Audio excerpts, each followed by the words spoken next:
Warahmatullahi wabarakatuh. Shalom, Om Swastiastu, Namo Buddhaya, salam kebajikan, salam sejahtera bagi kita semua. Baru saja kami dipanggil Bapak Presiden Republik Indonesia. Beliau menanyakan progres tentang pertanian secara umum, mulai dari pangan, hortikultura, peternakan, dan perkebunan. Yang pertama kami laporkan bahwasanya stok kita per hari ini bulan Juni, itu berada pada sekitar 5,2 juta ton sampai dengan hari ini. Dan itu stok kita aman. Kemudian standing crop kurang lebih 10-11 juta ton, hitungan estimasi kita. Kemudian beras di hotel, rumah, restoran itu kurang lebih 12,5 juta ton. Artinya dengan cadangan ini tiga-tiganya itu bisa 10-11 bulan ke depan. Kalau anggaplah yang terendah adalah 10 bulan ke depan, artinya sampai dengan bulan April. Juli sampai April itu 10 bulan ke depan. Itu cukup, sedangkan bulan Maret itu sudah panen puncak.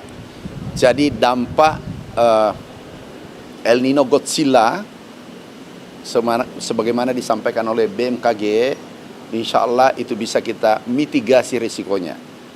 Kita sudah membangun embung, kemudian irigasi pompa, kemudian sumur dalam, kemudian pompanisasi, optimalisasi lahan, yaitu lahan rawa yang biasanya panen 1 kali jadi 2 kali dan 3 kali. Kemudian cetak sawah kita lanjutkan. Ini semua bisa memitigasi resiko. Sekali lagi, insya Allah untuk pangan aman. Kemudian peternakan, ada ayam, telur, harga telur turun.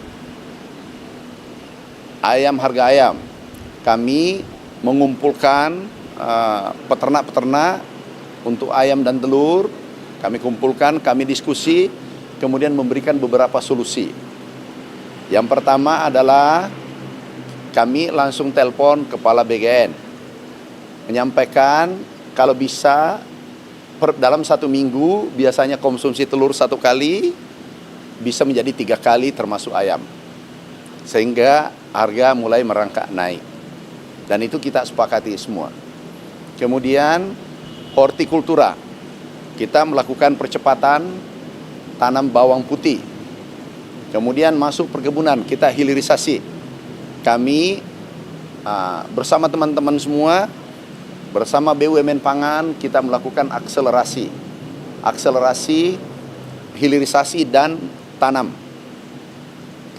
kakao, kopi, menteh, kelapa, dan tebu.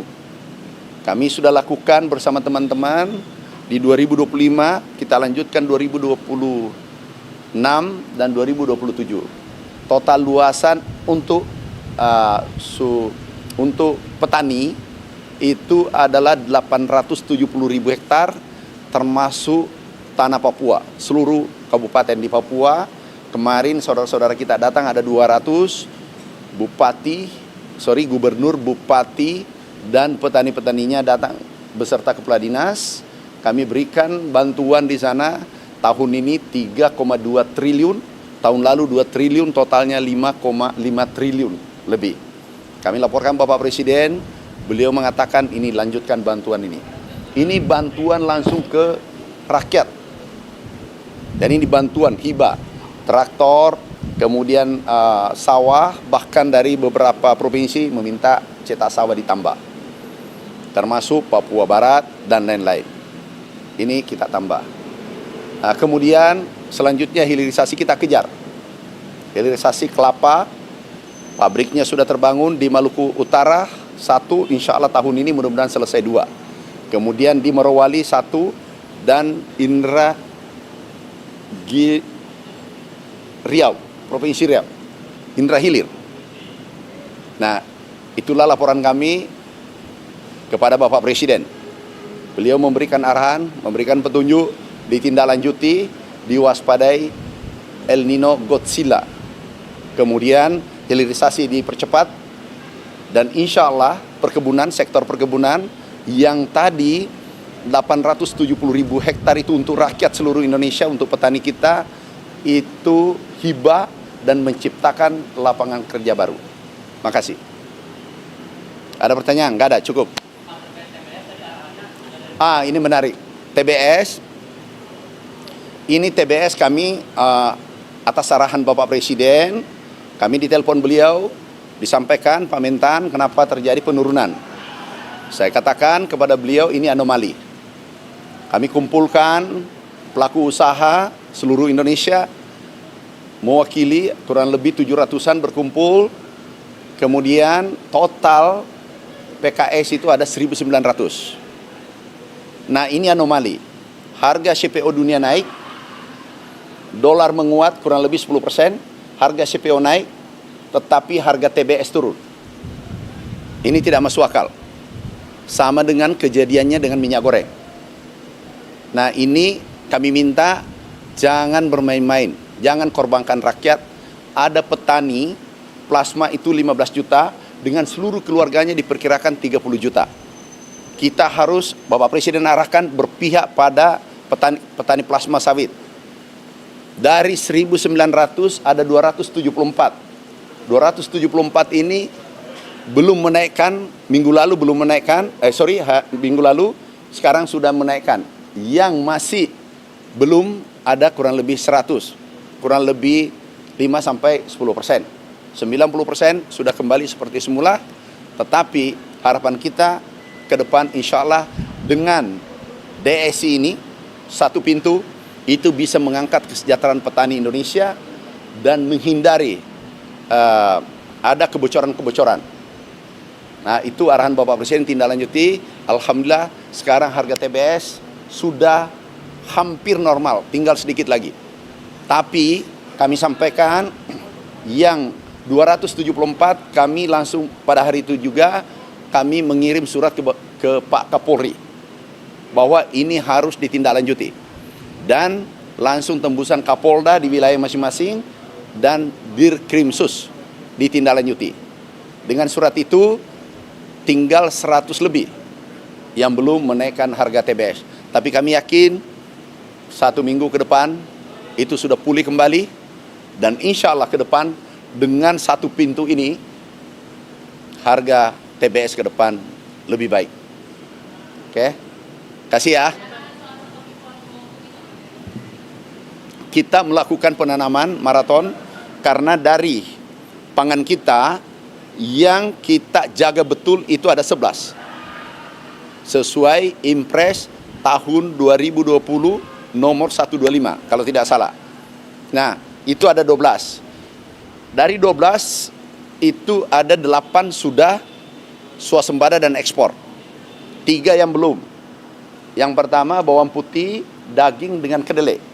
Dari total 3 ini ada kurang lebih 3,5 juta ton. Tetapi yang kita produksi adalah 68 juta ton.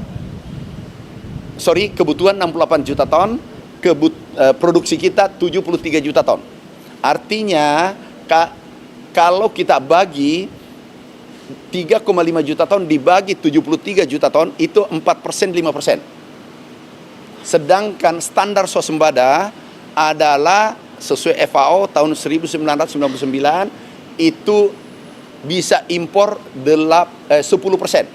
Artinya apa? Swasembada pangan, swasembada beras, bahkan surplus. Jadi itu kesimpulannya supaya dipahami apa itu swasembada. Tapi yang terpenting tahun 2025 tidak ada keluar izin impor beras medium. Dan Bulog, kapasitas Bulog hanya 3 juta ton. Tapi stok kita 5,2 juta ton. Artinya Bulog hari ini menyewa gudang 2,2 juta ton. Yang belum yakin silahkan ke gudang Bulog seluruh Indonesia. Terima kasih. Wassalamualaikum warahmatullahi wabarakatuh.